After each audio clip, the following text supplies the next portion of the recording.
اچھا میں یہ نہیں کہہ رہا کہ اگر کائنات نہ بنتی تو خدا خدا نہیں ہوتا، خدا پھر بھی خدا ہوتا.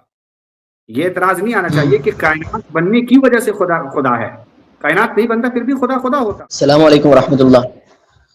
جی وعلیکم السلام ورحمۃ اللہ. کیسے مفتی صاحب؟ جی الحمدللہ، آپ سنائیں کیسے ہیں؟ یہ اللہ کا فضل ہے. میں لوگ اعتراضات کرتے ہیں جن میں سے چند اعتراض ہیں اور مجھے بھی تھوڑا اشکال رہتا ہے ان اعتراضات کے جواب کے تعلق سے. تو میں بس آپ کے سامنے وہی اعتراض رکھنا چاہ رہا تھا، آپ مجھے مدلل جی اس کا جواب فراہم کر دیں. جی جی ارشاد فرمائیں. لوگ جو اعتراض کرتے ہیں ان میں ایک اعتراض یہ بھی ہے کہ اللہ رب العزت نے انسانوں کو کیوں پیدا کیا اور جنت جہنم بنانے کی کیا ضرورت تھی. اور یہ بھی اعتراضات کرتے ہیں کہ جب اللہ تعالیٰ بے نیاز ہے تو تخلیق اور آخرت کے پورے نظم کی کیا حکمت ہے. بس اس کا جواب مجھے چاہیے تھا.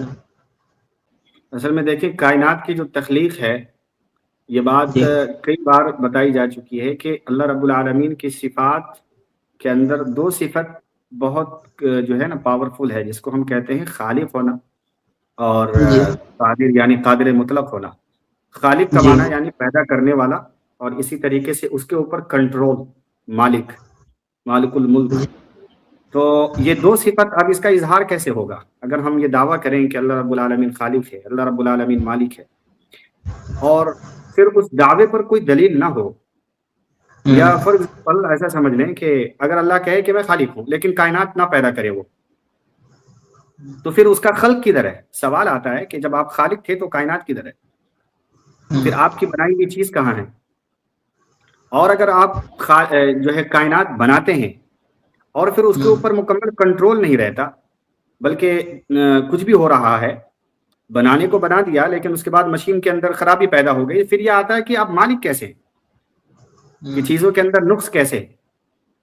یہ دو سوال اٹھتے ہیں اس وقت جب اللہ رب العالمین یہ دعویٰ کرے کہ میں خالق بھی ہوں، میں مالک بھی ہوں. اب ظاہر بات ہے کہ اس کے لیے ہم کو کائنات کی ضرورت پڑتی ہے، اللہ کے خلق کی ضرورت پڑتی ہے. اچھا میں یہ نہیں کہہ رہا کہ اگر کائنات نہ بنتی تو خدا خدا نہیں ہوتا، خدا پھر بھی خدا ہوتا. یہ اعتراض نہیں آنا چاہیے کہ کائنات بننے کی وجہ سے خدا خدا ہے، کائنات نہیں بنتا پھر بھی خدا خدا ہوتا.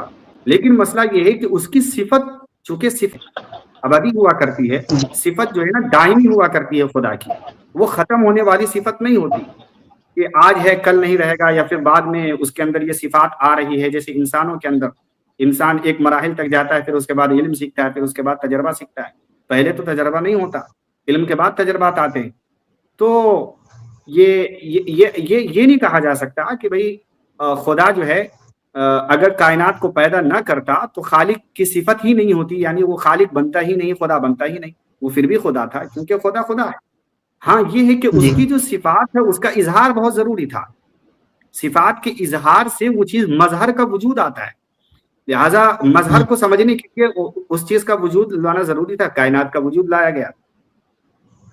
پھر جب کائنات بنے تو کائنات میں انسان جو ہے پیدا کیے گئے. اب ظاہر بات ہے کہ ایک صفت اللہ رب العالمین کی یہ بھی ہے کہ وہ حاکم ہے، اور یہ بھی ہے کہ وہ جی منصف ہے، انصاف کرنے والا ہے. اب انصاف کا جی تقاضا کیا تھا؟ جنت جہنم انصاف کا تقاضا ہے. جب آپ نے اپنے آپ کو منصف قرار دیا تو پھر آپ ان دونوں کے درمیان جب آپس میں ظلم ہوں گے انسانوں میں، ایک انسان دوسرے کو قتل کرے گا تو پھر انصاف کے لیے کہاں جائے گا؟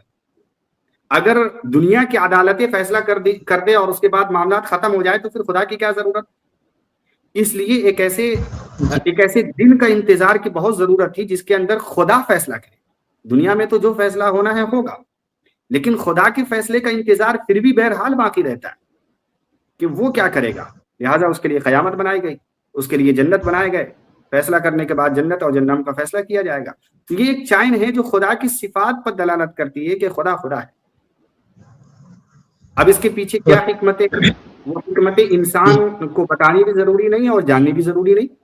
بھئی خدا کی تمام حکمتوں کو اور تمام چیزوں کو اگر انسان جان لے تو پھر خدا خدا نہیں رہا نا، پھر بندہ تو خدا کے درجے پر پہنچ گیا. اگر ان کی تمام صفات کو وہ جان لیتا ہے کہ خدا کی یہ کام کیا تو اس کا یہ مقصد ہے، اور وہ کام کیا تو اس کا وہ مقصد ہے. اگر انسان بھی ان مقاصد کو جان لے تو پھر انسان نہیں رہا. دونوں میں طر امتیاز ہونا چاہیے، فرق ہونا چاہیے. خدا خدا کا ہے درجہ ہے اور مخلوق مخلوق کے درجے پر رہنی چاہیے. لہٰذا ہم نہ ہی کہتے ہیں کہ خدا کی صفات یعنی خدا کی مشیت کو ہم جاننا چاہتے ہیں. ہر مشیت کو جتنا بتا دیا اتنا کافی ہمارے. جزاک اللہ. جزاک اللہ.